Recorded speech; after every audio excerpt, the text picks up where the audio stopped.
Bonsoir. Le dessous des cartes va consacrer 2 numéros à l'Afrique australe et plus particulièrement à un pays qui s'appelle le Zimbabwe.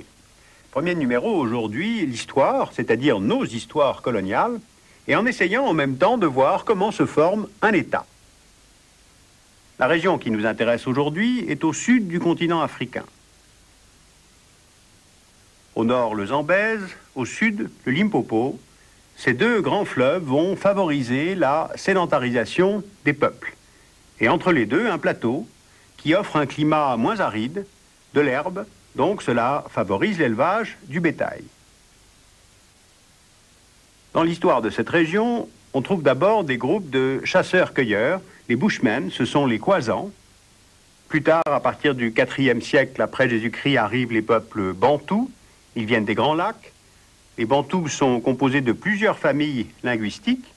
Et au Zimbabwe, c'est la famille des Shona qui s'installe. Et au fait, c'est quoi ce mot Zimbabwe? Le Zimbabwe en langue Shona, cela veut dire maison de pierre. Ces maisons ont à la fois des fonctions politiques, religieuses, elles sont le centre de tribus, voire même de petits États, qui se développent en s'appuyant sur l'élevage et l'échange d'immenses troupeaux. L'un de ces Zimbabwe donne naissance au XIIIe siècle à un grand Zimbabwe. C'est le premier processus dans la formation de cet État. Les murailles en pierre de ce grand Zimbabwe peuvent toujours se voir aujourd'hui. Elles sont inscrites au patrimoine mondial de l'UNESCO. Elles seraient les plus grandes de toute l'Afrique australe. Montées en pierre sèche, sans jointoiement, on y a retrouvé des sculptures d'oiseaux qui étaient objets de culte. Et cet oiseau se retrouve sur le drapeau national d'aujourd'hui. Donc un grand Zimbabwe en superficie et en longévité, car le royaume exploite les mines d'or présentes dans la région, et cet or sert à faire commerce avec les comptoirs arabes sur l'océan Indien, notamment à Sofala. La deuxième étape dans la formation de ce pays, ce sont les invasions qui se succèdent sur le plateau Shona. D'abord, les navigateurs portugais passent le cap de Bonne-Espérance en 1488. Ils cherchent une route vers les Indes, et d'ailleurs elle sera trouvée 10 ans plus tard par Vasco de Gama. Et les Portugais s'installent début 16e sur la côte est-africaine. Ils parviennent à capter l'or du Zimbabwe et à se substituer aux comptoirs arabes sur la côte mozambicaine. Explorateurs et soldats portugais s'enfoncent à l'intérieur des terres, et ils vont organiser une expédition militaire pour soumettre un autre royaume Shona d'origine bantoue, le royaume de Monomotapa. Sous la contrainte militaire, ce royaume laisse en 1607 au roi du Portugal les mines d'or, d'étain, de cuivre, de fer du pays. Donc, début XVIIe siècle, les colons portugais exploitent puis exportent l'or vers Lisbonne. Autre envahisseur maintenant, les Zoulous. La formation de la nation Zoulou au XIXe siècle bouleverse politiquement et éthiquement toute la région. Le chef Zoulou, Mzilikazi, conquiert le sud, puis l'ouest du Zimbabwe en 1840, au détriment des royaumes Shona. Ces Zoulous venus du sud sont des Ndébélés, et ils acquièrent une réputation de cruauté auprès des Shona qui laissent encore des traces aujourd'hui.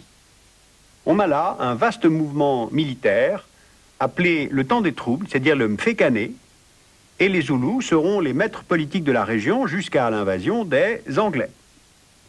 Donc portugais, hollandais, anglais, dans le grand mouvement de découverte et de conquête du continent africain au XIXe siècle, il faut se souvenir des rivalités intereuropéennes.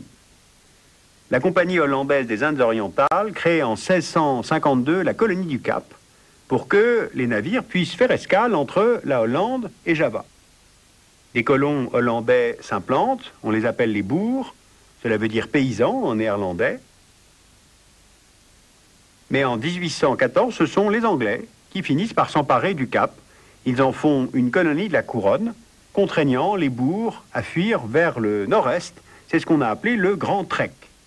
Les boers sont à la recherche de terre, ils fondent de nouvelles colonies, en 1852 et 54, ce sera la République sud-africaine, ou le Transvaal, et l'État libre d'Orange. Mais les Britanniques vont chercher à étendre leur zone d'influence après la découverte de mines de diamants à Kimberley, et de mines d'or au Witwatersrand. Ils vont chercher à contourner la République des bourgs, et dans cette stratégie de conquête, il y a un homme dont il faut parler. Il se nomme Cecil Rhodes. Rhodes est le fondateur de la compagnie minière La De Beers. Il devient Premier ministre de la colonie anglaise du Cap, et il rêve d'un empire britannique allant du Caire au Cap, irrigué par une ligne de chemin de fer. Alors pour mener ce vaste projet, il lui faut des capitaux, et il les a. Il fonde en 1889 la Compagnie britannique d'Afrique du Sud. Il obtient de Londres le monopole sur l'exploitation du diamant pour 25 ans. Il envoie des explorateurs à la recherche de nouveaux territoires miniers plus au nord, qui s'installent sur les hauts plateaux du Zimbabwe. Voilà évidemment une troisième étape dans la formation de ce pays. La compagnie minière assure le contrôle d'un territoire qui prend le nom de son fondateur, Rhodesia. Elle fonde une capitale, ce sera Salisbury. Au nord du Zambèze, les colons ne trouvent pas de mine d'or. Deux protectorats britanniques sont établis, le Nyasaland et le Barotseland, qui prendra finalement le nom de Rhodésie du Nord. À l'est, la politique de Rhodes entre en conflit avec les intérêts portugais, qui cherchent à relier est-ouest les deux colonies portugaises d'Angola et de Mozambique. Le traité anglo-portugais de 1890 donne au Portugal le Mozambique, mais réduit aux régions côtières, et donc la compagnie de Rhodes se voit coupée de l'océan Indien. Mais au sud, en revanche, le plateau du Zimbabwe peut être lié à la colonie britannique d'Union d'Afrique du Sud par le chemin de fer qui peut ainsi écouler les richesses minières. La compagnie va rester propriétaire pendant ses 25 ans de mandat, au terme desquels les territoires deviennent colonies britanniques du nom de Rhodésie du Sud. Alors comment fonctionne cette Rhodésie du Sud? Par les exportations agricoles et plus encore par les mines contrôlées par les colons blancs, situées le long de la faille volcanique du Grand Dyke.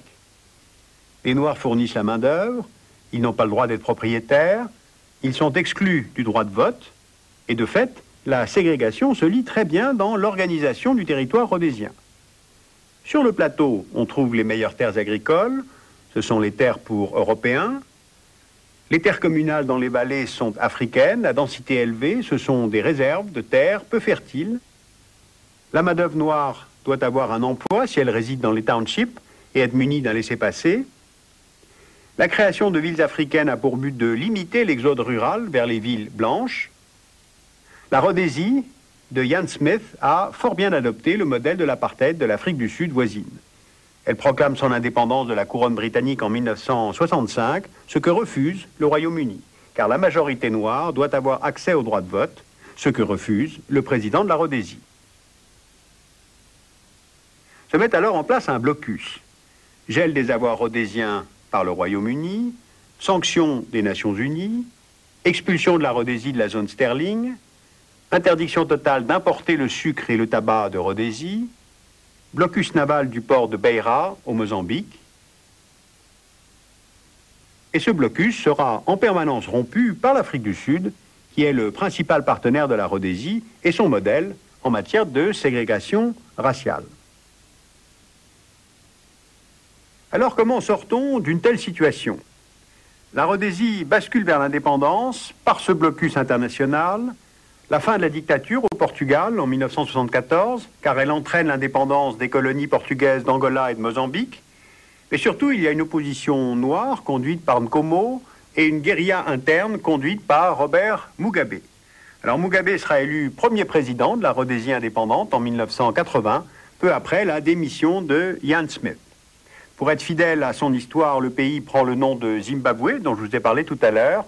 Le nouveau régime relance intelligemment l'économie, ne nationalise pas, maintient la présence des fermiers blancs et assure ainsi d'une certaine façon le succès de la transition. Le problème, c'est que la réforme agraire n'est pas appliquée. Alors dans un prochain numéro du Dessous des cartes, je tenterai de vous expliquer pourquoi aujourd'hui, finalement, le pays va mal.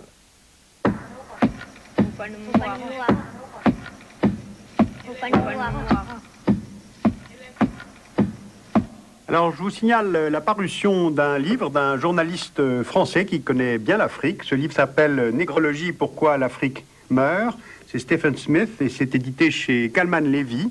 Et puis, Niagale Penone a sorti ce livre « Afrique, les stratégies françaises et américaines » en les comparant. C'est édité aux éditions de L'Harmattan. Vous pouvez retrouver l'ensemble des références des livres que nous vous citons semaine après semaine sur le site du dessous des cartes en allant sur arte-tv.com.